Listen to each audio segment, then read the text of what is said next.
Despite the universe being billions of years old, today we can still see the early stages of its expansion through a phenomenon called cosmic microwave background radiation. NASA describes the CMB as literally the remnant heat left over from the Big Bang. The energy is visible in microwave wavelengths, which means it can't be seen unless you are above the atmosphere somewhere, or in an area with thinner atmosphere, such as the high-altitude South Pole. But observations taken for spacecraft caught something extraordinary: a remarkably uniform background of about 2.275 degrees Kelvin, a few degrees above absolute zero, or the coldest possible temperature allowed by physics. Mapping and understanding the tiny variations of temperature at the part per million level that require ongoing observations and modeling. Scientists have observed the CMB before with spacecraft, and even a specially adapted 747 called SOFIA Stratospheric Observatory for Infrared Astronomy. A proposal published in the monthly notices of the Royal Astronomical Society suggests using an airship called Airlander 10, which is cheaper than a spacecraft, but allows for lengthy observations of up to weeks at a time.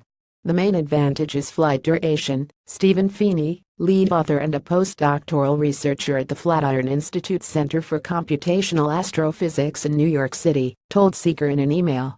Using remote piloting, Airlander 10 should fly for up to 3 weeks at a time, he said. We could therefore observe the sky roughly 20 times longer on an Airlander 10 flight than using, for example, a 747 like SOFIA. Airlander 10 is also able to operate without an airport and should have a significantly smaller environmental impact, as it generates 60% of its lift through buoyancy. An image of the cosmic microwave background radiation, including the foreground signal from the Milky Way galaxy in red. This picture is based on observations from NASA's Wilkinson Microwave Anisotropy Probe, which operated from 2001 to 2010. Credit WMAP Science Team. Airlander 10 is a hybrid airship, meaning that part of its lift, or ability to fly, comes from being filled with lighter-than-air gas, and the other part of its lift comes from aerodynamics. Originally designed and built for the U.S. Army, the military sold the airship back to the manufacturer in 2016 for civilian use. It is now in test flights, having survived an accident, which damaged the airship, but left the crew unharmed. This means that Feeney's proposal is still in a very early stage. We are currently working with hybrid air vehicles, Airlander 10's designers, to ascertain whether the vibrations from Airlander 10's engines are low enough to allow a CMB telescope to gather useful data, Feeney said. If this critical criterion is satisfied, we will look to develop the concept further.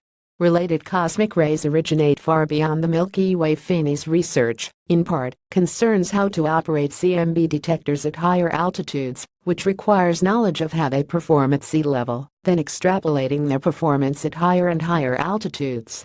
The research also seeks to ways to avoid confusing radiation from galaxies, which are closer to us than the CMB. Both galaxies and CMB can emit radiation at the same wavelengths. These foregrounds can be cleaned from the CMB by observing the sky at many different wavelengths, as the amplitudes of the foregrounds and CMB change differently with wavelength, Feeney said. One of the main goals of Airlander 10 observations is searching for gravitational waves that were generated when the universe was expanding exponentially during a phase in its lifetime called inflation. The signal hasn't been observed yet, Feeney said, but the hope is to at least improve scientists' understanding of the amplitude of the imprint of gravitational waves on the CMB. Originally published on Seeker.